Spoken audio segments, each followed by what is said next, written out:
Staff Sergeant Lisa Rodriguez had cleared over 200 improvised explosive devices in her 3 deployments. But this morning's routine sweep of the village access road was supposed to be different, just a final safety check before declaring the area secure. But when her metal detector screamed over what should have been empty ground, and she realized the entire field was a massive, interconnected minefield, clear path protocol became a race against time to save an entire village. The sun was barely above the horizon when Lisa began her walk through the outskirts of Kamar village, a small farming community in eastern Afghanistan that had been abandoned for 8 months due to Taliban activity in the region. Intelligence reports indicated the area had been cleared of hostile forces 2 weeks ago, and her explosive ordnance disposal team had been conducting systematic sweeps to ensure civilian safety before authorizing the villagers' return. At 31, Lisa had more experience with explosive devices than most soldiers would accumulate in entire careers. Her steady hands and analytical mind had made her one of the most trusted EOD specialists in the region, someone commanders called when the situation was too dangerous or complex for standard protocols. She defused everything from crude roadside bombs to sophisticated military ordnance, always with the methodical precision that kept her alive in a job where mistakes were measured in body parts. This morning's mission should have been routine. Previous sweeps had cleared the main roads and village center. Her job was to walk the access routes one final time, verify that nothing had been missed, and give the all-clear for civilian repatriation. The area had been declared safe by multiple intelligence sources, and earlier EOD sweeps had found only scattered pieces of old ordnance. Nothing active, nothing dangerous. Lisa carried her standard equipment, a Valen metal detector, probe kit, small explosive charges for controlled detonations, and the bomb suit that made her look like an astronaut but could save her life if something went wrong. Her radio kept her connected to the command post 2 kilometers away, where Major Harrison monitored her progress and coordinated with the civilian affairs team preparing for the villagers' return. Control, this is EOD 7, Lisa transmitted as she began her sweep. Beginning final clearance of northern access route. Weather is clear, visibility good. ETA for completion is 0900 hours.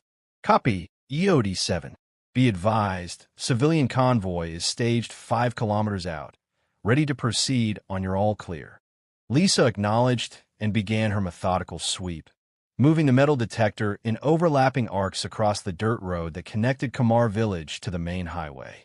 The detector's quiet hum was almost meditative, broken only by, for the first kilometer, everything proceeded exactly as expected.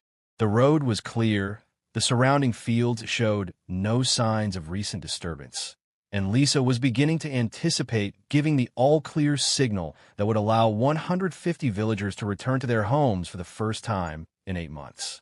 Then, at exactly 0647 hours, her metal detector erupted in urgent electronic screaming. Lisa froze instantly, her training overriding any impulse to step backward or forward. In EOD work, your first reaction determined whether you lived or died, and she'd been drilled to stop completely when her equipment detected possible threats. She studied the ground around her feet, looking for visual indicators of buried explosives, disturbed soil, unusual depressions, tripwires, or vegetation that didn't match the surrounding area. What she saw made her blood run cold. The road surface appeared normal, but now that she was looking with heightened awareness, Lisa noticed subtle signs she'd missed during her initial approach. The dirt was slightly different in color and texture in a rough rectangular pattern. The spacing was too regular to be natural, too deliberate to be coincidental. She activated her radio with careful deliberation. Control, this is EOD 7. I have a positive contact at grid reference 41 SL. Copy, EOD 7. Standing by for your assessment. Lisa used a small flag to mark her position and began a more detailed examination using her probe kit. What she discovered during the next 15 minutes would haunt her for the rest of her career. The explosive device wasn't isolated. As she carefully traced its boundaries with her probe, she realized it was connected to additional devices arranged in a sophisticated pattern designed to maximize casualties. Worse, As she expanded her search area, her metal detector continued finding contacts in a grid pattern that extended far beyond the immediate road area. Someone had turned the entire approach to Kamar village into a death trap. Control, this is EOD-7. Situation is significantly worse than initial assessment. I have multiple contacts arranged in what appears to be a coordinated minefield. Recommend immediate activation of clear path protocol. The pause on the radio was longer than normal, and when Major Harrison's voice returned, it carried the weight of understanding what clear path protocol meant. EOD-7, confirm you're requesting clear path protocol activation. Affirmative. Control. This entire area has been weaponized. The civilian convoy cannot proceed via any of the planned routes. Clear path protocol was the emergency procedure for situations where explosive hazards made civilian access impossible. Copy. EOD-7. Clear path protocol is now active. You are authorized to use any means necessary to establish safe passage for civilian convoy. Time limit is 0400 hours. Civilian authorities cannot delay repatriation longer than that due to political pressures. For hours, Lisa had 4 hours to clear a safe path through what appeared to be a sophisticated minefield designed by professionals who understood both explosive engineering and tactical psychology. The mines weren't randomly placed. They were positioned to create kill zones, channel movement into predetermined areas, and maximize psychological impact on anyone attempting clearance operations. Lisa began the most dangerous work of her career. Using techniques learned through years of experience and training that few soldiers would ever need, she began mapping the minefield's layout. Each buried device had to be located, assessed, and either disarmed or detonated in place. The work required absolute concentration. One misconnection, one overlooked trigger mechanism could mean instant death. Her first major discovery came 30 minutes into the detailed sweep. The mines weren't just pressure-activated devices designed to explode when stepped on. They were interconnected through a network of buried wires that would trigger multiple explosions if any single device was disturbed. Understand? EOD-7. Do you require additional EOD support? Lisa considered the offer, but additional personnel would mean additional risk and coordination challenges in an already complex situation. Negative. Control. Single operator clearance will be faster and safer. Continuing operations. The next 3 hours tested every skill Lisa had developed during her EOD career.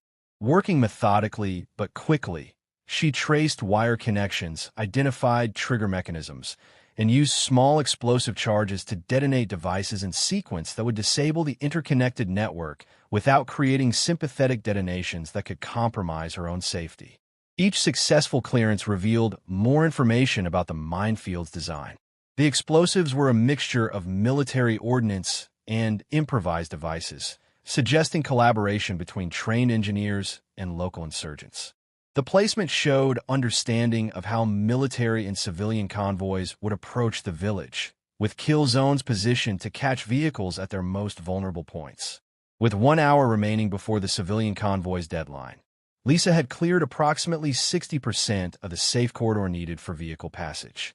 Her bomb suit was soaked with sweat, her hands cramped from precise manipulation of sensitive equipment, but she maintained a steady rhythm that had kept her alive through 3 deployments. Control. This is EOD-7. That information added emotional weight to what was already physically and mentally demanding work. Lisa knew that 150 people were waiting for her to finish a job that could literally mean the difference between families reuniting and families being destroyed by explosives designed to kill indiscriminately. During the final hour, Lisa worked with focused intensity that blocked out fatigue, time pressure, and a constant awareness that one mistake would end her life. She cleared the last interconnected devices, verified that the safe corridor was wide enough for vehicle passage, and conducted a final verification sweep to ensure no devices had been missed. At 1,358 hours, 2 minutes before the deadline, Lisa keyed her radio with exhausted satisfaction. Control, this is EOD-7. Clear path protocol complete. Safe corridor established and verified. Area is secure for civilian convoy passage. Copy EOD7. Outstanding work. Convoy is cleared to proceed. As Lisa walked back through the corridor she had cleared, marking the safe path with flags and tape, she felt the profound satisfaction that came from completing one of the most challenging missions of her career. The metal detector that had screamed warnings 4 hours earlier now hummed quietly, confirming that the road was safe for the families who would soon be traveling it. Behind her, she could hear the distant sound of vehicles approaching, the convoy that would bring 150 people home to the village they had been forced to abandon. Ahead of her, Kamar village waited in mourning silence, ready to come alive again with the voices of children and the daily activities of a community rebuilding itself. Staff Sergeant Lisa Rodriguez had started her day expecting a routine clearance operation. Instead, she had conducted one of the most complex EOD missions of her career, defeating a minefield designed by professionals and clearing the path for an entire community's return home. Clear Path Protocol had been successfully completed, and 150 families would sleep in their own homes tonight because of her steady hands and unwavering precision.